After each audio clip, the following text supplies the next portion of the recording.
Kecongkakan mendahului kehancuran, dan tinggi hati mendahului kejatuhan.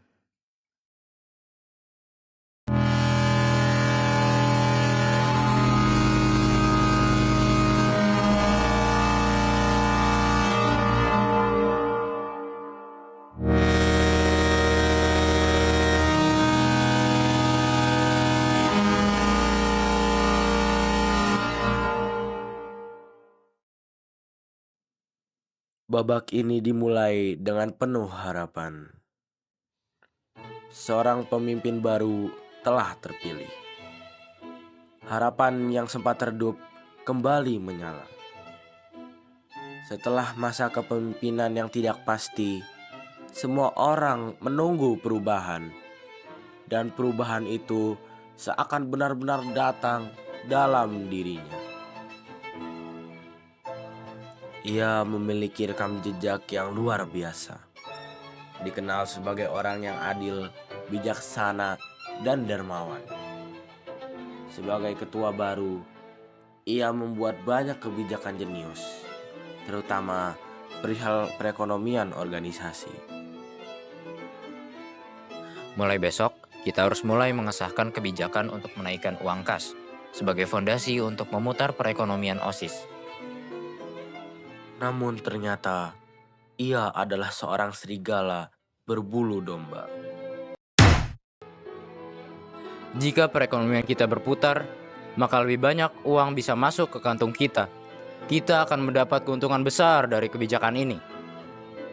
Seluruh formatur mengangguk, tergiur dengan keuntungan yang akan mereka dapat. Namun, terdapat satu orang yang merasakan suatu hal yang tidak beres.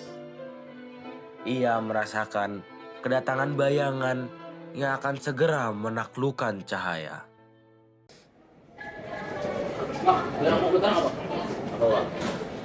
Jadi gini ya, yang namanya organisasi siswa atau OSIS itu harus mengutamakan siswa, bukan mengutamakan organisasi internal itu sendiri. Masalahnya ini ya Bang ya, kalau tadi saya lihat dari rapat barusan ya, Abang tuh membuat kebijakan yang dimana seolah mengutamakan atau hanya menguntungkan orang-orang yang ada di dalam OSIS saja, bukan orang-orang yang ada di luar OSIS, maksudnya seperti siswa gitu loh. Nah saya mau Abang coba untuk memikirkan kembali terkait kebijakan Abang tadi gitu loh. Karena yang namanya OSIS ini ya, tolong utamakan siswa gitu loh, jangan mengutamakan keuntungan sendiri gitu loh. Maksud lu gak senang sama kebijakan gue? Iya, Lu gak senang? iya, gue nggak senang sama lo. Gue nggak senang sama lo. Kalau gitu mendingan keluar aja dari fokus.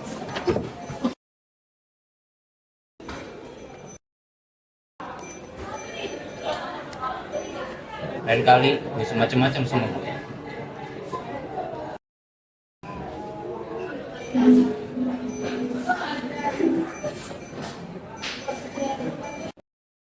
Sadar bahwa sang bayangan terlalu kuat jika ia harus mengalahkannya sendiri. Maka ia pun mulai menerangi yang lain untuk melawan sang bayangan. Beras. SMPK belum sih? Tugas. Ini ada cowok tadi kan 1 sampai 10 halaman 55. Gue mau ngomong nih sama lu pada nih. Apa tuh? Lu ngerasa gak sih ketua OSIS akhir-akhir ini tuh makin gak bener gitu, otak tuh makin gak jelas. Lu ngerasa gak? Gak bener gimana coba? Nih, gua kasih tahu ya. Kemarin waktu rapat kemarin, dia bilang bahwa dia bakal naikin dana OSIS 2 kali lipat biar kita tuh dapat bagian. Oke, mungkin ini memang menguntungkan bagi kita. Tapi kalian sadar gak sih? Ini tuh tidak adil gitu loh.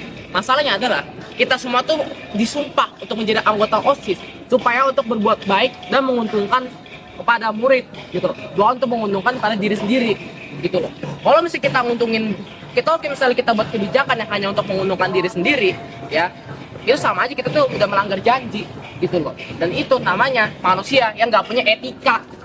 Tapi kan kita kan udah capek, kita jadi anggota OSIS, kita udah capek, kita udah kerja mati-matian buat bela sekolah ini. Nah kalau misalnya gitu kan kita harus juga dapat bagian, no masa kita cuma dapat sampainya doang. Tapi kan yang milik kita siapa? Murid kan. Yang harusnya kita berpihak pada murid dong. Kita kan harus mengutamakan murid dong.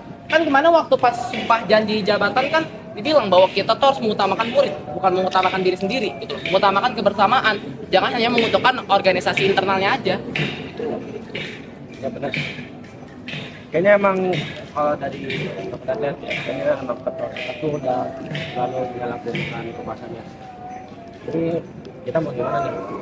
Kita lengserin ketua OSIS-nya. Jujur sih gue belakangan ini gue apa ya, kayak mengira kalau kita tuh emang dia udah kehilangan arah, jadi kayak menyalahgunakan kekuasaannya gitu sih. Ayo, kita gulingin mereka.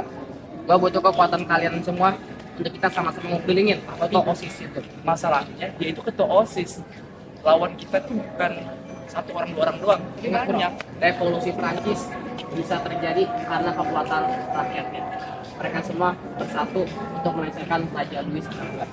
Itu berarti apa? Kita juga bisa melengsarkan orang yang punya kekuasaan absolut. Ayo, kita lengserin mereka. Yuk. Yuk.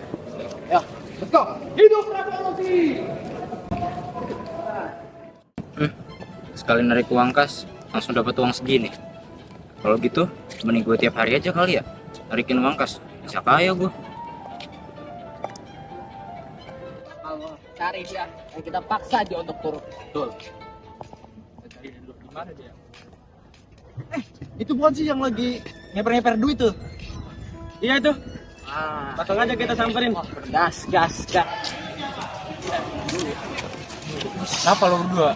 Gue mau nanya sekarang, ini lu dapat duit dari mana? Ini jelas-jelas uang kas. Kenapa? Uang kas haram lu ambil buat diri lu sendiri itu ya.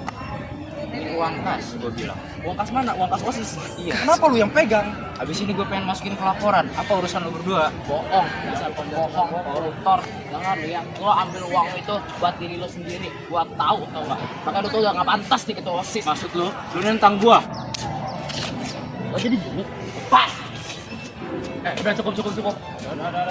Sekarang, dan keluarnya adalah ini sekarang lu turun dari jabatan lu sekarang. Apaan lu bertiga nentang gua lo? Lu tuh cuma gak pantas di ketua OSIS dengan jiwa penuh lu sendiri. Berisik lu semua.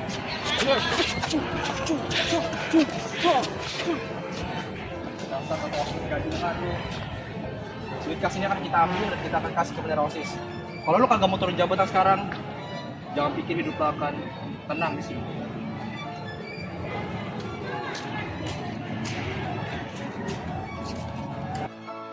Begitulah kekuasaan bekerja. Ia tidak selalu jatuh oleh musuh. Terkadang ia runtuh oleh pemiliknya sendiri. Namun setiap akhir membawa awal yang baru. Dari kegagalan itu muncul seorang pemimpin yang baru.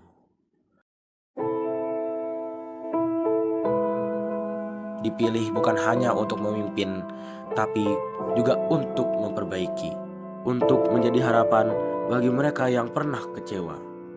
Inilah babak yang baru, babak yang diharapkan lebih jujur, lebih bersih, dan lebih baik.